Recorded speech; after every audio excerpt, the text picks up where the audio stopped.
guys, welcome. It's Comic Boom. I'm finally back doing a video, and what better video to do than one that I can thoroughly enjoy, and that is complaining about DC Comics.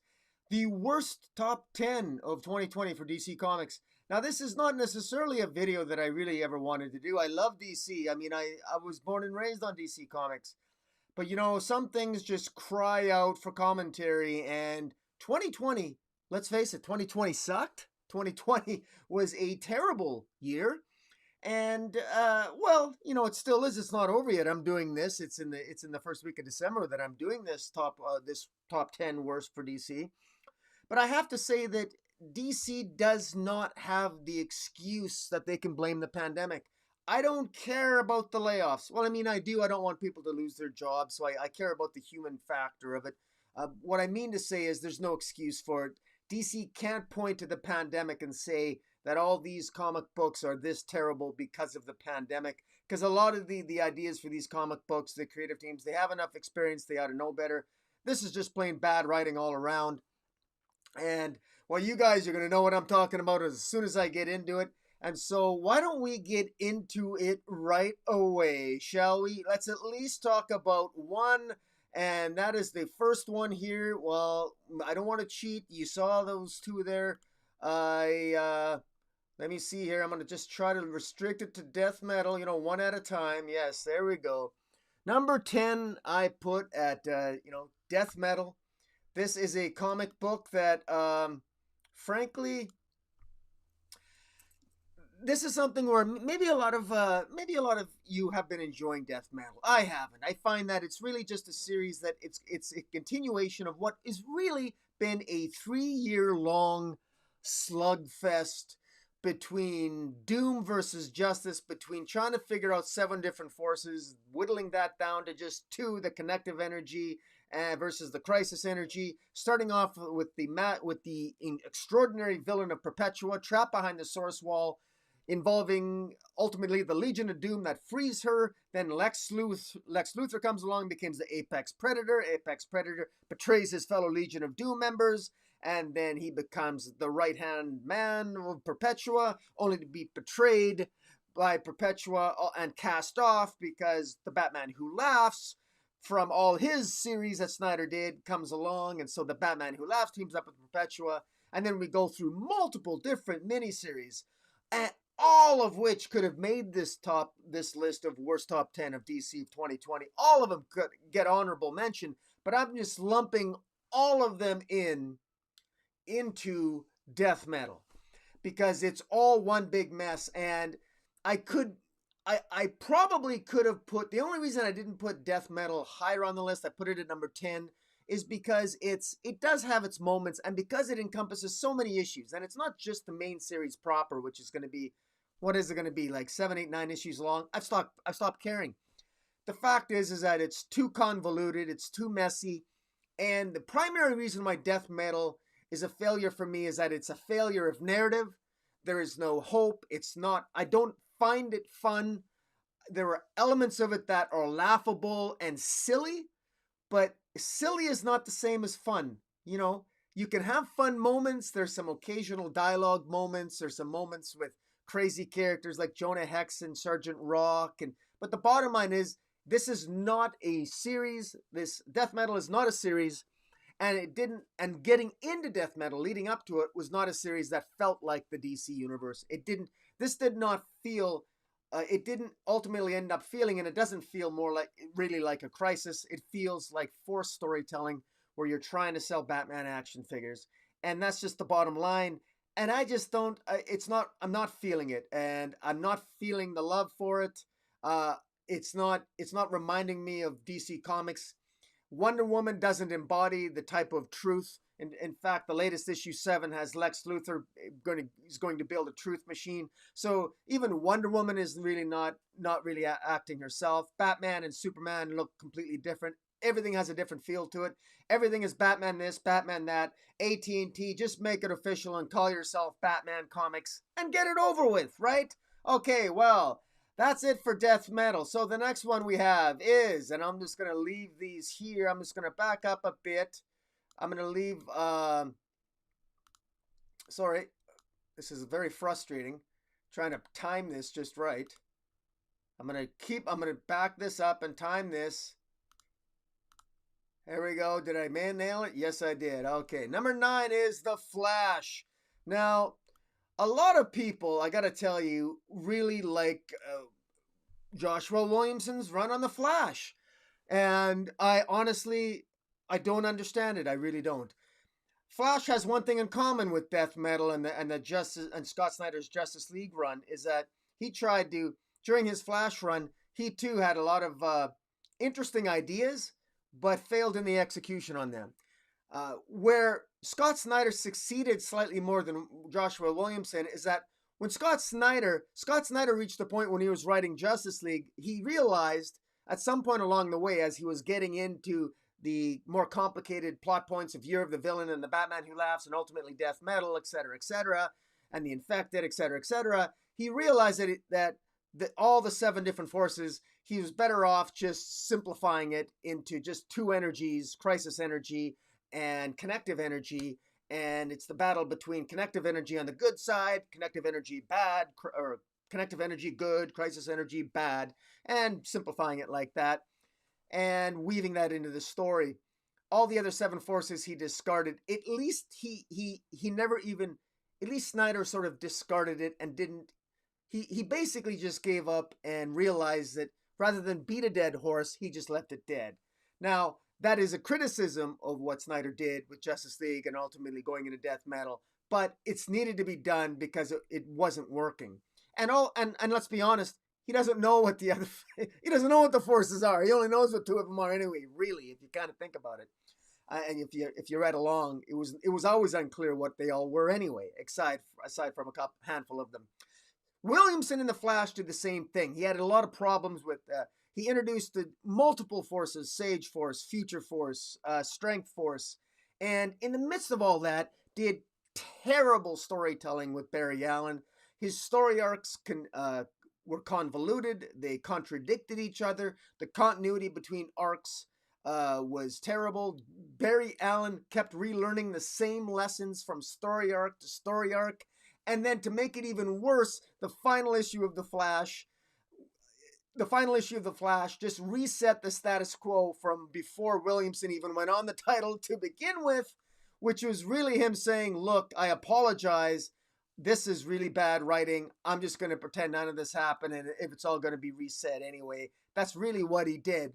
But for whatever reason, the fact that Flash is a character that, for whatever reason, is on a lot of people's list of titles that they actually liked, tells you how far DC has fallen. Because back in the day, he wouldn't have lasted more than a couple of story arcs on The Flash. And it's really, really unfortunate, but it is what it is. Now, continuing on, the next one we have is Supergirl.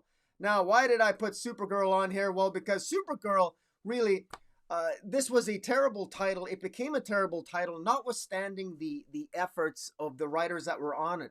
Mark Andreyko, when he was first on it, he was the victim, is that he had to write it in order to cater to Bendis's Superman run. And he did actually a reasonably good job of making Supergirl interesting. In fact, the Rogolzar storyline, to the extent that it was interesting, was only interesting primarily because of Mark Andreyko's run on Supergirl, where he did more to explain about the acts that Rogolzar had and Rogolzar himself than Bendis did in the Superman titles. And then following that, there were other writers that went on Supergirl that were forced to write her when she was infected. And they did the best that they could, but through no fault of their own, it was really a title that should have been canceled and probably shouldn't have existed after Andreyko left the title. And it was just, unfortunately, it was just one of those things. It was it became a mess and somewhat of an embarrassment. In fact, the final issue ultimately was only sold digitally because look, when something is as dead as Supergirl was, you might as well put a fork in it. No amount of lipstick on that pig was going to make that title better. But let's continue on, okay? Because now we have, oh yes, Nightwing. How can we possibly forget the abortion that is Nightwing? Rick Grayson, God forbid, he overcame the fact that he was shot in the head. Tom King's atrocious run on Batman. Of course, he couldn't just harm Batman, he decided to have Dick Grayson shoot Dick in the head, right? Shoot Dick in the head, make him into a Rick. Dick to Rick. Dick, meet Rick. Rick Grayson, not as interesting as Dick Grayson, but kind of actually, ironically, sort of was more interesting than Dick Grayson. At least Rick was getting a little bit of tail on the side, but at the same time, with Rick Grayson, we had multiple Nightwings. We had Dan Jurgens did his best to try to make a story out of it, but unfortunately, when you try to make a story out of something and you drag it out for how many issues did he, I mean, good Lord, was it 75, 74, 75 issues? Until finally, Rick Grayson, thank God for the Joker War, right? I mean, the Joker comes along and manages to take control of Rick Grayson's mind until ultimately he regains control of his mind. Dick Grayson returns with glory in Batman issue 100 to kick Punchline's butt. And of course, telling Punchline that I'm Nightwing and I'm going to make sure that you spend the rest of your life in prison. Incidentally, Dick, you failed. Punchline is not going to spend any time in prison because she's apparently smarter than the entire Bat family, but that's okay. I like Punchline. She's actually one of the brighter spots of 2020, which I'll get to in a later video. But Nightwing, overall, this was a failure and a disappointment, and it could have been much better. Dan Jurgens, you're very good at putting lipstick on a pig. It's not your fault you ran out of lipstick. It's as simple as that. All right, so continuing on, coming in at number 6, we have, am I jumping ahead of myself? I am, oh my God. You guys got a sneak peek. Okay, so let me see. Superman, just a minute here, just a minute. Okay, there we go, yeah, okay, now Superman. Look at that. Now, you guys are already getting a handle on the titles that are coming up here, so I could probably just get rid of this stuff. So maybe, but I'll leave it there. Superman is at number 6. Now, Superman, of course, is written by Bendis. You know Bendis is going to be on this title, right? Now, 2020 isn't for DC, let's face it, 2020 has been a disaster for many people. It's been a disaster for many comic book publishing companies, I suppose. But overall, the spec market's doing okay. And aside from the pandemic, which resulted in a layoff of a third of DC's editorial staff and the firing of Dan Didio this year, the simple fact of the matter is that the only thing worse than the pandemic was Bendis. 7 of DC's lowest selling titles are related either directly or indirectly to Brian Michael Bendis. And we're talking about Superman, Action Comics, Event Leviathan, Legion of Superheroes, Jimmy Olsen, Lois Lane, and even Wonder Twins was kind of related. That's 7 right there. All of them were sort of linked between Wonder Comics and Legion of Superheroes and Superman. And it was an epic, it's just proven to be an epic failure because the truth is that the truth storyline is a disaster. Nobody wants Superman to reveal his secret identity. Why would Superman want to do that? It's not even a timely topic. On the surface, it might sound like it because we live in a day and age where we got fake news and truths and half-truths and lies and conspiracy theories.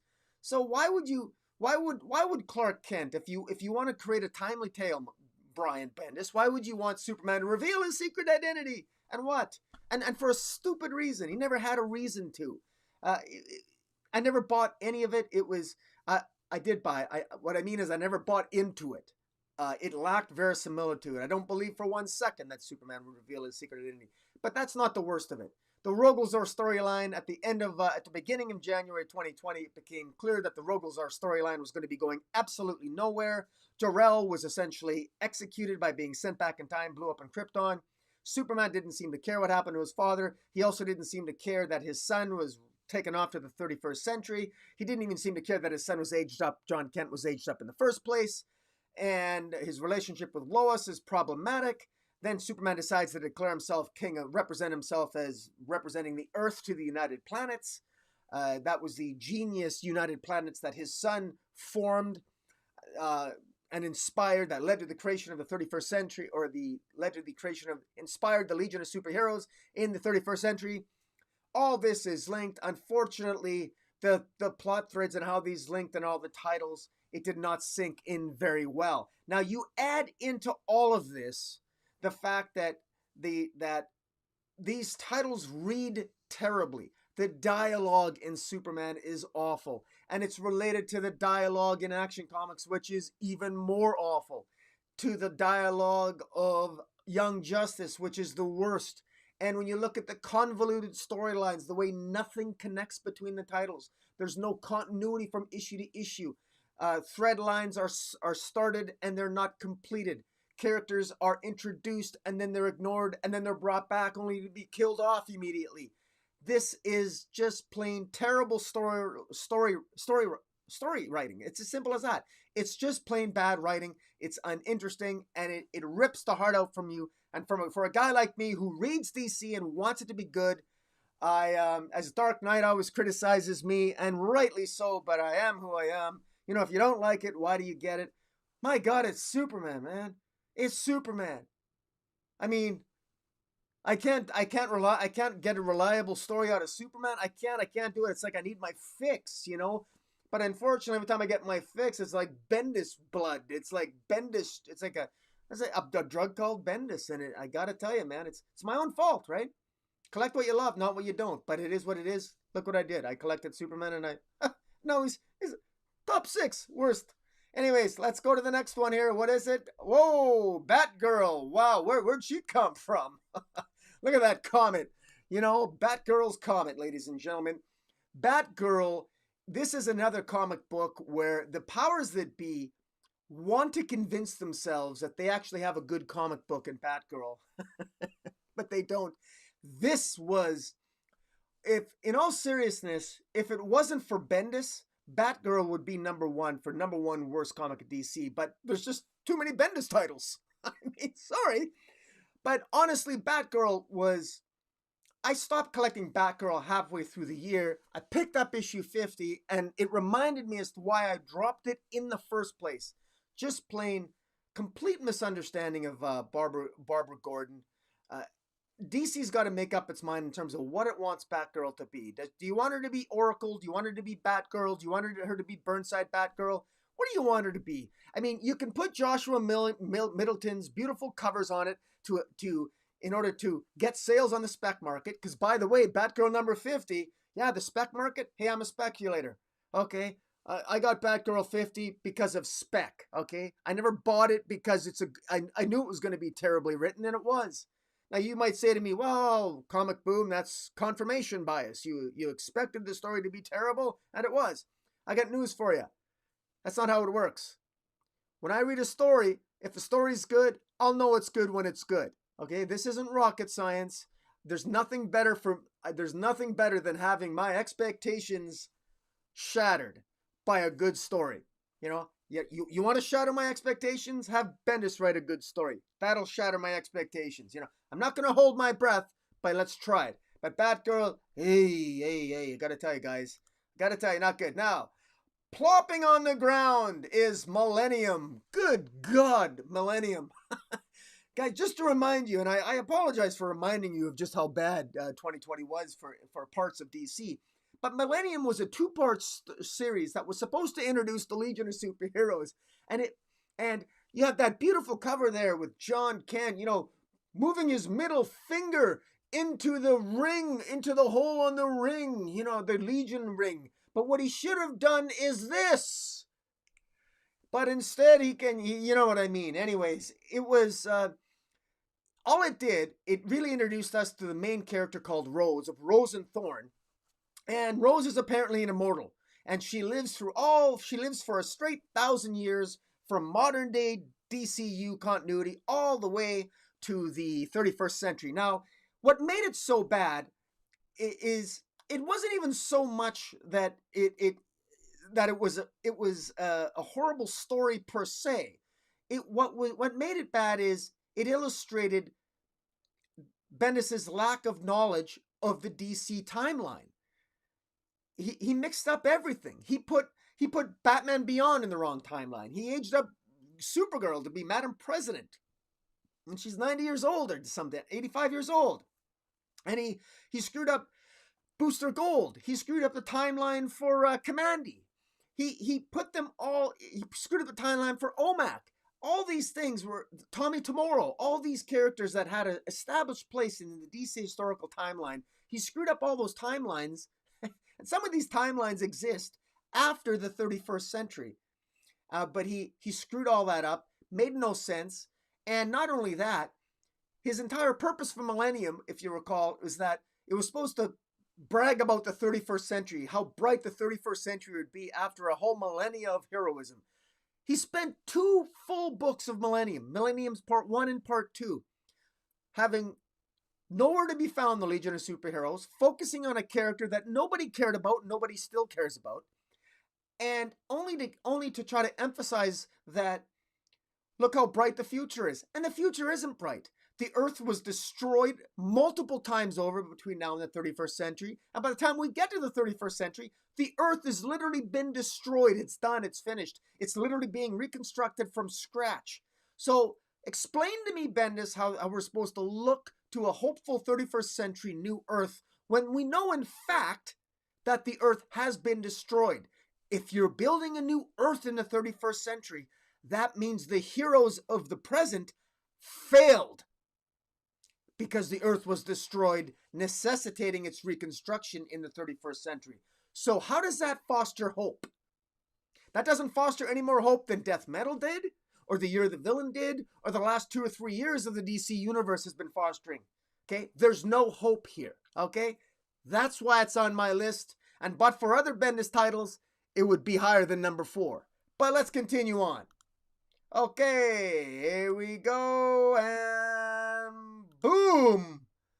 We have Event Leviathan there. Look at that. Oh, yeah, we got, yeah,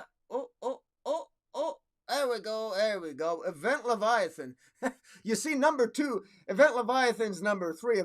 Number 2 is so excited to introduce ourselves to us that it's incredible. But Action Comics has to wait because we're talking about Event Leviathan. Now, Event Leviathan here, just for those of you who, just to, again, refresh your memories, and I apologize for refreshing your memory about these post-Bendis traumatic events, PPDSD, or what do you call it? Whatever, it doesn't matter. Event Leviathan is supposed to introduce us to this new great character called Leviathan. Now, Leviathan was Brian Michael Bendis' way of introducing a Magneto type of villain into the DC universe because, hey, we need one. And I gotta be honest with you, I wouldn't even mind a Magneto type of villain in the DC universe. But having met Leviathan, I want him to go away. All the secret about who Leviathan was, and we found out he was this insignificant, offhand character related to Manhunter. Who? Manhunter. Who? Exactly. Nobody knows who Manhunter is. It's Mark Shaw. I know, I don't care either. Nobody cares. It's worse than that. All these beloved intelligence organizations of the DC universe, from Checkmate to Task Force X, are gone. They've been completely eliminated. To everything. Suicide Squad. Look at there was already a Leviathan with. I'm just gonna stop because I'm gonna get. I gotta calm myself down because I've got videos where I rant about this. Event Leviathan was a disaster. This was a series of talking heads where literally you've got all the so-called best detectives literally taking turns in different rooms. First they were in the Fortress of Solitude, then they're in the Batcave, then they're somewhere else, then Batman's on a mountaintop talking to Leviathan, then he's somewhere else, and then everyone's talking in code, and then finally it builds to a head, and then finally apparently Kate Shaw, who's another Manhunter, she doesn't realize that she's actually the mole, or she betrayed the team, or I guess she did or she didn't. I don't really know. I don't really care. All of a sudden, it builds to a head. Superman takes on Leviathan. But before Leviathan can win, all of a sudden we are told that off-panel, Batgirl. Yes, that Batgirl. Batgirl, that same character with the 5th worst comic book of 2020 for DC. She defeats Leviathan. So we got one terrible comic book defeating another terrible comic book all in the same year. How appropriate. Barbara Gordon defeats Leviathan, this major villain introduced by Brian Michael Bendis. Good grief. It's been a disaster. It was a terrible series, and we don't want to see it again. Bring back all the intelligence agencies that existed prior to Leviathan. Get rid of Leviathan, who now apparently bought the country of Markovia, former home of Geoforce and Terra of the Teen Titans. But he bought Markovia, which is now the home country and being run and controlled by Leviathan. Because he's so powerful now, because he owns all these former intelligence operatives from intelligence agencies all over the world. Blah, blah, blah, blah, blah. Let's continue on. Okay, Action Comics. It had to be said. It had to be said. And there it is, guys. Action Comics. There it is. And I'm just going to leave. It's the worst kept secret that that Leviathan...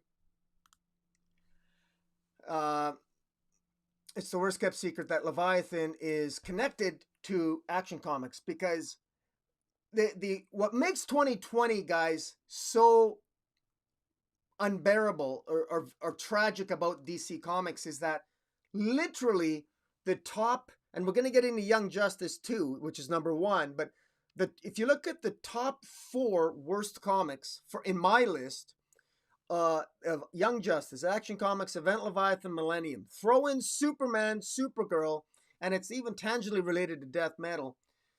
They're all related to some way to Bendis.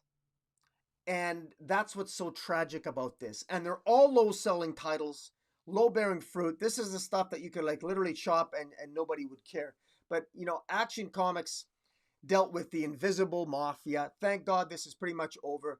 We had this sort of like Miss Leon was this who it ultimately was revealed she's from Earth 3. Miss Leon is from Earth 3. Now, unfortunately, that might sound cool because Earth 3 is where Ultraman is and where the crime syndicate is, and that's a pretty cool concept where good and evil are opposite each other on Earth 3. Unfortunately, Earth 3 isn't interesting anymore, and the fact that Miss Leon, the leader of the Invisible Mafia in Action Comics, trying to battle Superman, where they can't say certain words and they have secret meetings in giant propane tanks so he can't hear them. Yes, I'm not making that up. That doesn't exactly work that well, because when you factor in that into Young Justice also ended up on Earth 3 at one point, and Bendis changed Earth 3. Bendis doesn't understand the concept of Earth 3, and that became clear when he wrote an issue of Young Justice where he had them trapped on Earth 3, where they battle a bunch of alternate versions of themselves and discover that Bendis isn't following the rules of Earth 3. He was just making them up, and it really was a different Earth 3 with different characters that weren't following the rules of being good versus bad. You know, good. If you're a good character, you should be bad, and bad should be good.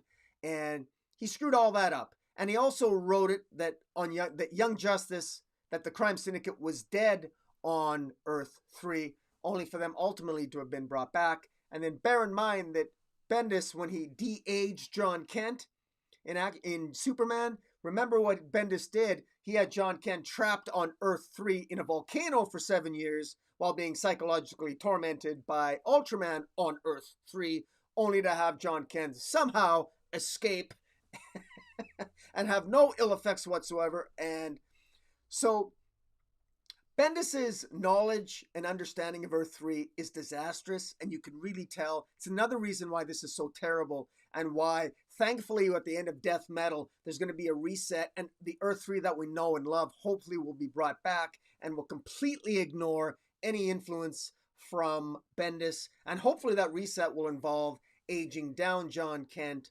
and having the 31st century be reset with they can keep their older John Kent, but we need a younger John Kent in the mainstream DCU. But Action Comics with the Invisible Mafia guys, it was largely a disaster. It didn't work, and the art by John Romita Jr. was just frankly just below standards of the industry. Now you might think, what do I know about standards of the industry? Oh, actually, I don't. I've just been collecting comic books since I was 7 years old. And, all I know is that, that's toilet paper.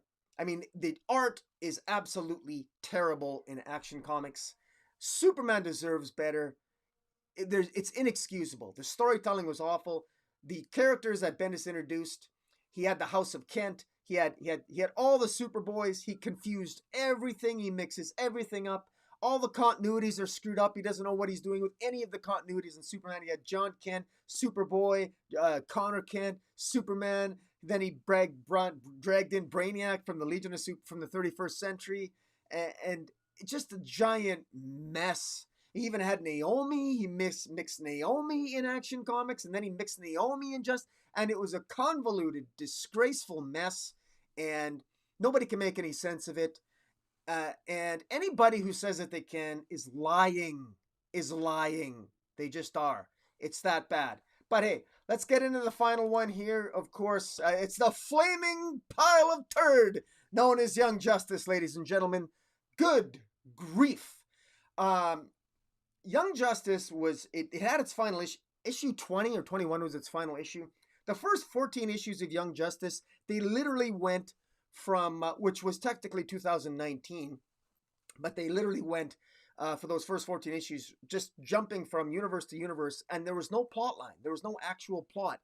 It was never explained how all of the main characters met.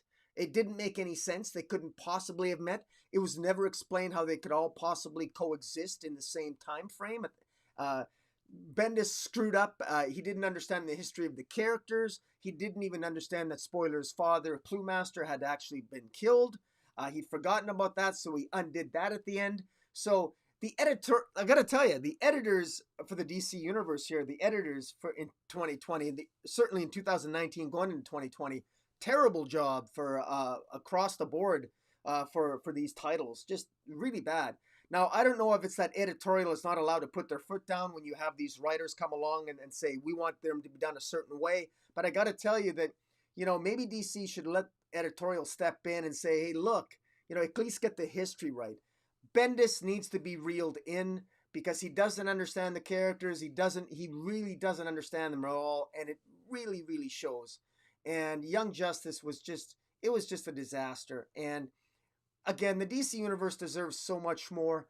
Guys, I got to tell you that if you want to get somebody into the Young Justice characters, they will be turned off if you give them anything from Bendis' Young Justice. They won't understand what's going on. It's not accessible. It's virtually inaccessible. It's that bad. If you're going to get them something from Bendis from DC, you can give them the first 6 issues of Naomi, but of course you'll have to warn them that they're not going to learn much about Naomi other than the fact that she's from another planet. Because after 6 issues of Naomi, all you know is her name. If you're lucky and you read the one issue where they mention what her last name is, I think it's McDuffie, but you'll catch her last name. But in any event, Naomi herself is at least a title that dialogue's terrible too in Naomi, gotta say, but at least the story is there. It's tenable. And you can have something to look forward to in Volume 2, which, by the way, Bendis' writing was so awful. One of the other reasons why his writing was so awful and why he encompasses so much of the worst of 2020 is that he forced Naomi into Young Justice, into Action Comics, and Superman, and I think she's even in Batman and Superman. She's in a number of other ones. And the problem with that is that he could never reveal anything about her, and it only took place over a span of 2 days. So Naomi's introduction into the DC Universe only took place over a span of 2 days, and that shoehorned in over the course of those 2 days. Many months took place in the very comics that she was placed and forced into, and so it really screwed up the continuity. Again, DC maybe doesn't care about continuity anymore, but if you want to build a fan base, in order to build loyalty in a fan base, you need continuity, because continuity between stories is what brings people back, what brings the fans back. That's what you got to remember. So guys, that is my top 10 worst DC Comics, top 10 of 2020. Tell me what you think. Tell me if you think I'm crazy. I suspect some of you might take issue with the fact that I put Flash on there, but it is what it is. I'm just not a big Williamson Flash fan. Hopefully Williamson, he's doing better on Superman, Batman. Hopefully he'll do better on whatever new title he'll be working on in March. And fingers are crossed there. I do love him on Birthright. But in any event, guys, tell me what you think of my list. Have I gone crazy? Or clue me in as to what I've gotten right or what I've gotten wrong. And until next time, guys, I will sign off.